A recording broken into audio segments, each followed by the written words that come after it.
No! No! No! No! No! No!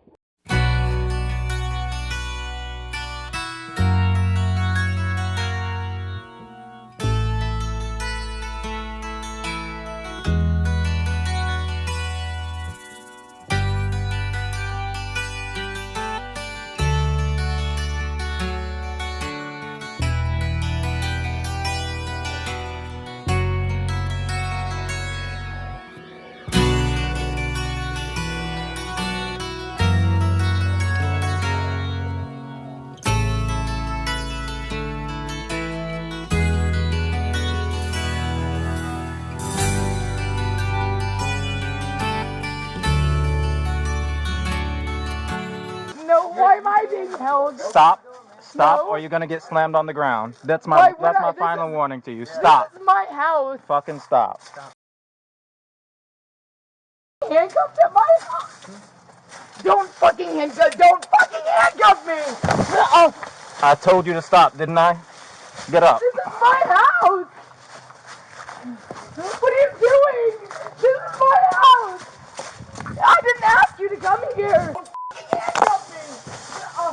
I told you to stop, didn't I? Get up. This is my house. You're gonna get slammed on the ground. That's my final warning to you. She pretty much stated, I don't remember the exact words, but pretty much stated that everything was fine and that nothing was going on. At that point, we asked to, I believe, speak to the male half because we saw him through the window and knew there was at least one other person involved in what was going on. She pretty much said, I don't remember again her exact words, it's been a while since I've seen the video, pretty much said no, that we couldn't speak to the male half, and refused to move from in front of the door for us to knock and attempt to speak with him. At that point, we didn't know if there was a third person inside who they had hurt or what the male was inside doing, possibly getting a weapon or covering up a crime that had been committed. We had to pretty much forcibly remove the female from in front of the door. After, I think it was the trainee that grabbed her and handed her to me, I attempted to remove her a little bit away from the door. She then started pulling, so I decided I was going to put her in handcuffs to keep her and us safe while the officers tried to make contact with the male half. While I'm trying to put her in handcuffs, I remember that she, I believe, started turning me, moving around, trying to make it difficult to put her in handcuffs. Eventually, I did get the handcuffs on. And at that point, I can't remember exactly if it was right after I got the handcuffs on or a few seconds after I told her she was under arrest for obstruction, for continuing to try to pull me and get back in between the officers and the door and the male half.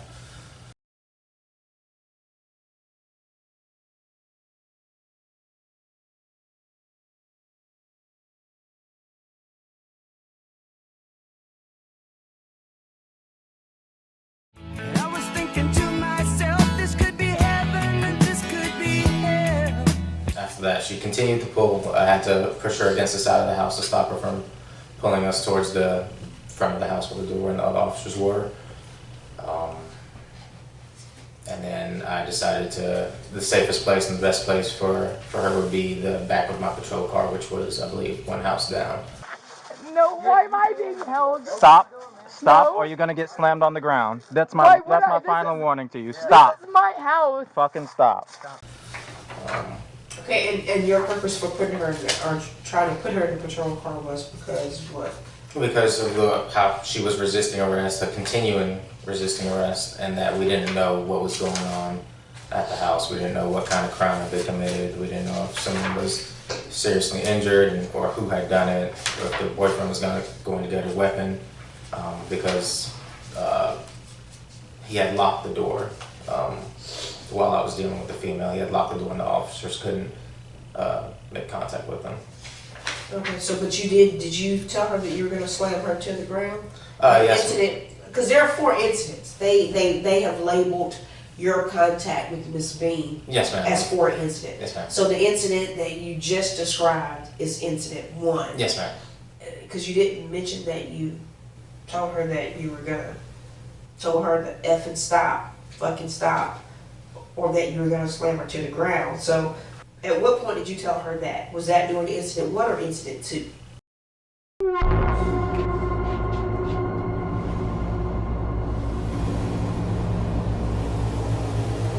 So I believe I told her to stop, and I did use the effing word, one time to stop. I believe that was while she was spinning me while I was trying to get the handcuffs on her. I believe when I told her stop or you're gonna get slammed on the ground was before. According to this, is in incident 1. And it was before you told her to fucking stop. And then, next thing we know,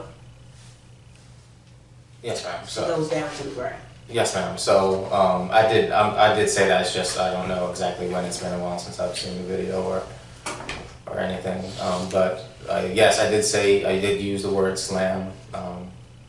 I understand that that's a harsh word to use and not the best term to use. Absolutely. Don't put me in that fucking car. You're going to jail now for obstruction. From what? You came to my house and you put me in fucking cuffs? Why are you doing this? Let's go. Why you, no, and no! You came to my property. And why are you doing this? Why are you doing this? Please, help me. You just came into my house. I had no fucking problem. You just arrested me for nothing. Why are you doing this? You're going to jail for obstruction. We already explained it to you. I literally was at my house. You knocked on my door. Why are you? I honestly don't know why. You got anything on you I need to know about? No, I have nothing on me. Okay. Why are you doing this to me? Go ahead and have a seat. Why are you doing this? Stop. Have a seat or you can catch another charge. That's your choice. I have no reason that you should charge me for anything. Fucking stop. Do not pull away from me. Get up. But in my experience as a police officer, I've used the word to try to deter further resistance of arrest and to gain voluntary compliance. Again, I understand that's definitely a harsh word and not the best word to use. Trying to get her in your vehicle. Yes, ma'am. So I believe I asked her if she has anything on her, and she says, no, I don't have anything on me. I don't have any drugs on me. But I never mentioned anything about any narcotics or drugs to her, which I'm pretty sure that's in the video. I opened the door. Again, this is just what I can recall off the top of my head. I open the door and she begins to try to pull away from me. For a second, I try to pull back with her. She begins to continuously pull. Welcome to the Hotel California. Such a lovely place, such a lovely place, such a lovely face. And I'm also looking around to make sure what's going on, making sure the area is safe and trying to watch what the other officers are doing as well. Looking back at the house to see what's going on. I believe at one point I looked back at the house and the officers that were at the front door are gone. We can help you if you can help us. We're not trespassing. You are trespassing, bro. Okay, all right. We're here to investigate a domestic disturbance. Somebody's ringing the bell. Do me a favor, open the door and let him in. Ooh, yeah. Someone's knocking at the door. Somebody's ringing the bell. Someone's knocking at the door. Somebody's ringing the bell. Do me a favor, open the door, let him in. Yeah, let him in.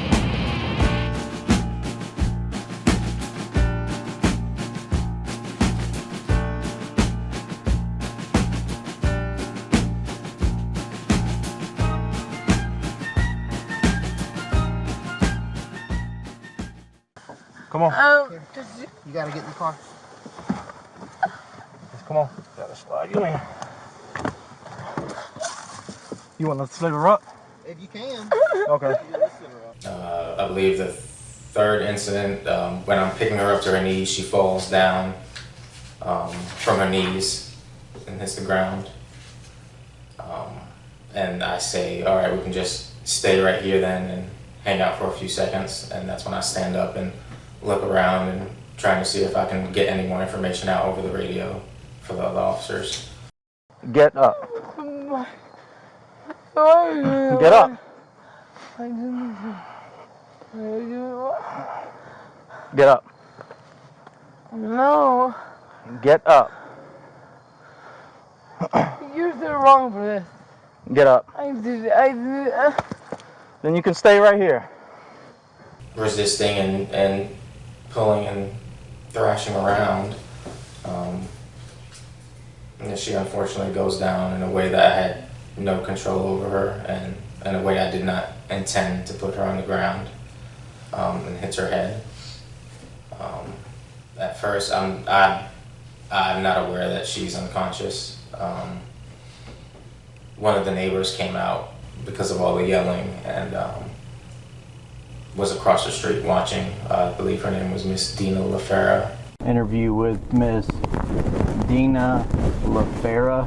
And yeah, let me tell you the story about what happened. I was out in the garden, Okay. exactly as I was talking to the neighbor, and we heard some and actually he's a lawyer, but he walked away, which I thought, later on I thought that, well, that's interesting, because of the fact that he could see, because he was down here and I was up here, and then he just kind of went back home. But the screams started getting louder and louder. He had her sitting on the curb and she kept saying, I don't understand, what I've done wrong. I don't understand. What did I do? What did I do? I live here. I live here. This is my house. And she's she kept saying, help me, to me. And I was like, oh my God. I thought, just get in the car. But again, with police officers, I didn't want to get into trouble too. So I just stood there. But I thought, I also understood, okay, so this is just me telling, if somebody came here and put me in handcuffs and I didn't do anything wrong, I would be freaking out too. Why are you putting me in your car? Why am what did I do wrong? I would say the same thing. So what happened, she'd stand up and all of a sudden, the next thing I'd see her, she'd fall straight to the ground. And I was like, oh my God, she's gonna die. EMS came and checked out Miss Bean and cleared her from needing to go to the hospital. Or Did she go to the hospital from that? no, ma'am, she did not. Once we got to the jail, another nurse from the jail physically checked her out and said she was good to be at the jail. He was. So pretty sure he punched the window. Yeah, he did. Broke the window, so we have criminal trespass and obstruction of evidence. They said he was fighting against them too. He's bleeding a lot too. We got both of them. I just wanted them to check him. That's why I was asking. Yeah, he's bleeding. So yeah, I need some blood. No, so this is just a refusal saying that you don't want to go to the hospital with us, okay? Okay, but so the thing is if we take you to the hospital, you'll still go to jail after you go to the hospital. So that's not a way to get out of going.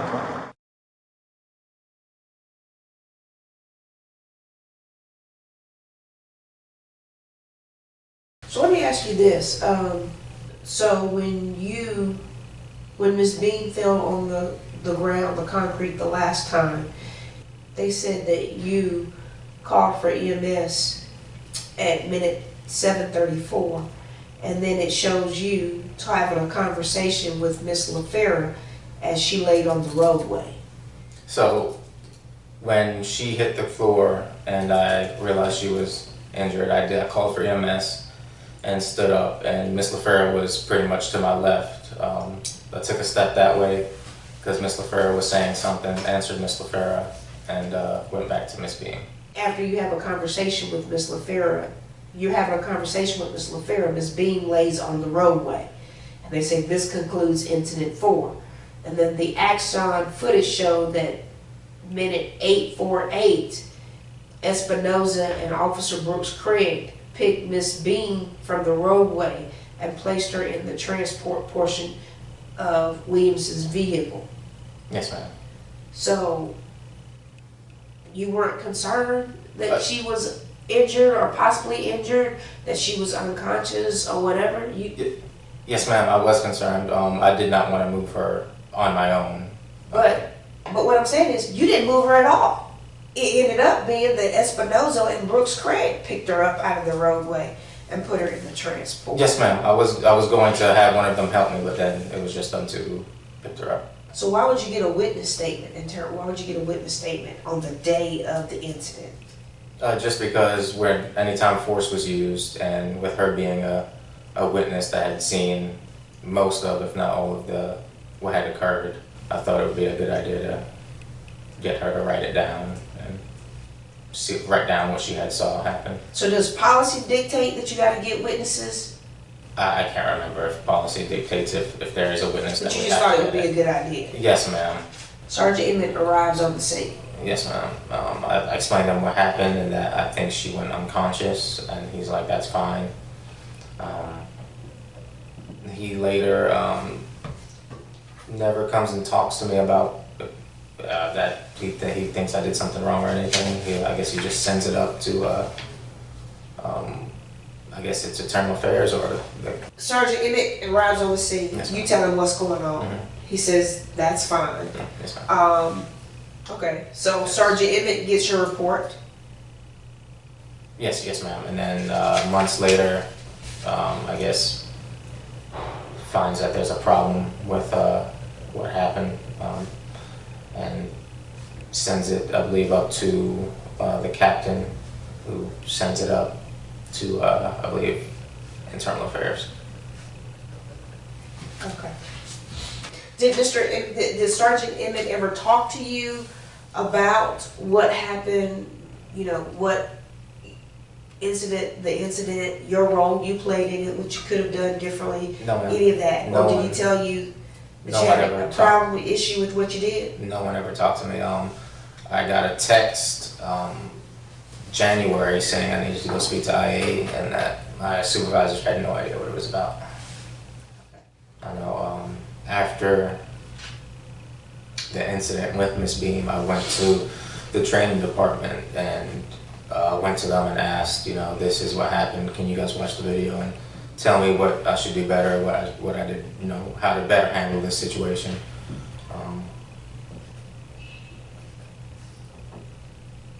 At what point did you go to the training department to ask for their advice? I believe it was probably within the week or so, within a week or two. Within the week of the incident? Within the week or two, I wanted to know how to better handle that situation. So if you went to them within a week or two of the incident, why would you do that if you didn't think you did anything wrong? No, I mean, I didn't want her to get hurt, is what I'm saying. How do I handle that situation in a better way to where the arrestee wouldn't get hurt? Get in the car. What have I done to you to fucking maliciously Get in the car. I don't care. Get in the car. What have I done? I'm just a human being. Stop! Stop! Stop! Stop! I have not done anything to disarm myself. Please, man, help me. Please. Get in the car. I haven't done anything. I've not said no to anything.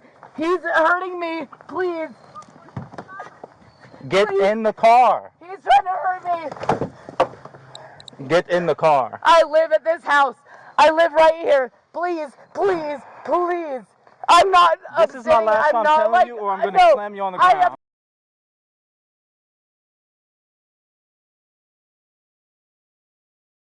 not done anything to abstain. Get in the car. Please help me. I'm Please. trying to be nice. Get in the car. I literally live at this house.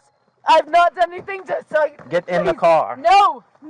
Help. Are you kidding me? Get up. Can you please get this on video? Please get this on video. No, please get this on video. Get up. That's my fucking girlfriend, dog. No, that's my fucking Get girlfriend. up. I'm gonna check my pockets right now, but that's my girlfriend, dude. But I'm kind of confused because are you acknowledging that the way you handled the situation wasn't the best way? I'm 100% saying that there are things that I could have and should have done differently, that probably would have been better than what I did. And when I went to the training department, I went there with an open mind to how to fix things and how to always get better and how to better handle situations that would come up that are similar to that, to the point where maybe I don't have to, if I can't 100% control someone standing, you know, how do I safely, you know, do this to the point where neither of us are in harm's way? How do I? Okay, so who did you talk to in the training department about that? I can't remember. Okay, but this was 1 to 2 weeks after the incident, I guess, before you, months before you Yes, called ma'am. into a terminal. Yes, ma'am. I just wanted to do a better job. And let me ask you this, since you Yes, said ma'am. you knew you could have done better, what could you have done better? Once I got to the vehicle, you know, there were options of just maybe trying to talk to her a little more, trying to different ways to de-escalate, different techniques to de-escalate, how to safely get someone on the ground if need be, without in a way that wouldn't, in a better way than, you know, just trying to trip them and sit them on their butt. How to better have control over someone physically while they're resisting. I was pretty open-minded with what I can do better and moving forward. And again, my intention was never to hurt Miss Beam. Right. Okay. All right. When you had these incidents, and during each incident, I guess, was Miss Beam in handcuffs? Yes, ma'am. She was in Yes, ma'am. handcuffs? All right. And when I say each incident, I'm talking about when she came in contact with the ground, those type things. She was in handcuffs? Yes, ma'am. Okay. All right. Do you know if Miss Beam ever filed a lawsuit against the city? No, ma'am. I don't believe she did. I believe the IA investigator said she wanted, when he went to go speak with her, said she wanted nothing to do with the investigation. In the, I guess, the IA complaint, they stated that you seemed indifferent Yes, ma'am. towards Miss Beam. Yes, ma'am. What do you say about that? I say that in my experience in law enforcement and from talking to people who have been in there in law enforcement for a very long time, it's best to always try your best to remain calm and try to think through things. This happened earlier this month. The department says officers were responding to a call about domestic violence. They came across Salvador Salvar. He was in the video. The officer tells him to get his hand out of his pocket. He refuses. Then he pulled out the machete and tried to slash the officer. We're stopping the video here because that's when the officer shoots Salazar. And that's all I was trying to do. I was worried about Miss Beam. You was? I was. I definitely, especially once I realized that she's hurt and to call EMS. I don't want to hurt anyone I don't have to hurt. But no, I was worried. But I know if I start panicking and going, you know, emotional, and that's not going to make matters better. This is my last time telling you, or I'm going to slam you on the ground.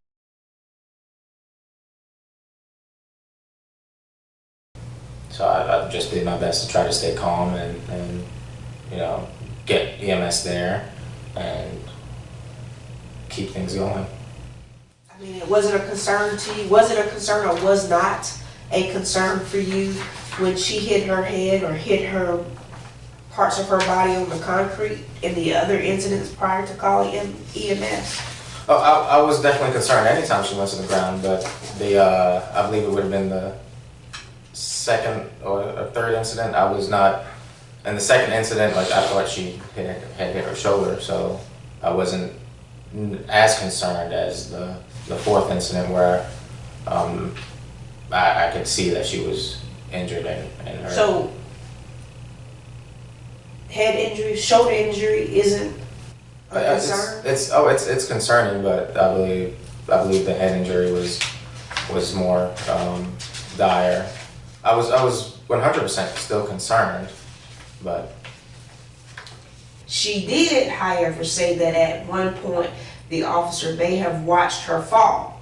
oh yes, ma'am. You watched So her fall? that they're talking about the third incident when she was on her knees, and I'm not sure which incident. She said that it appears that you watched her fall. that's the only incident that would be anywhere feasible for it to seem like that. When she was on her knees, with everything going on, I just wasn't quick enough to grab her from falling forward, and when she fell forward. Fucking stop. Do not pull away from me. Get up. Get up. Get up.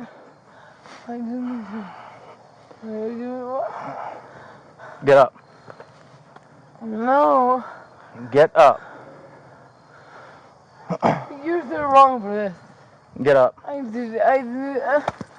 Then you can stay right here. So they asked Mr. Priest if he saw Miss Beam hit, kick, swing, or bite the officer. Mr. Priest said at no time did he see Miss Beam hit, kick, swing, or bite the officer during the brief visual contact he had with the officer. And Mrs. Beam, before, was slammed to the ground. She was slammed to the ground. No, ma'am. So I never slammed Miss Beam to the ground. I know I said I used those words, and I have used those words before on other calls where no force was used, and I use it in a way to try to gain voluntary compliance and deter further resisting arrest. But at no time did I ever slam Miss Beam to the ground. At no time did I put an excessive amount of force into putting Miss Beam on the ground. Ms. Beam was face first into the asphalt while handcuffed. They sustained that, and then they sustained the incident in which she falls again to the concrete. All right, is there anything else you would like to say or add at this time as it relates to the incident, today's meeting, or anything of that nature? Thank you for your time today. Again, on the I believe they call it the second incident. Had I believed at the time that she had hit her head on the ground, I would have called EMS immediately. And again, it was always my plan to call EMS once she got in the car and calmed down, and we got the situation under control. But we never got to that point before the fourth incident. I think I pretty much hit everything. Again, there's always things I can do better, even now. I'm always looking to become a better person. Again, I make mistakes like everyone else, and don't always choose the best course of action like everyone else. You said you don't always choose the best course of action like everyone else. What do you mean by that? But I'm always learning. I'm always making mistakes. I'm a regular person just like everyone else. Yes, ma'am. All right. Are you still attending school, college? I've stopped right now, but I've been in contact with VA to start using my GI Bill again and get back to it. Yes, ma'am. Okay. So you're currently not enrolled in school? No, ma'am. I thought I saw somebody you were taking North Georgia. That's the one I told my lawyers that I was gonna try to get into once I dealt with the VA. Okay, but you never did. No, ma'am. What branch of the military were you in? Army. Yes, ma'am.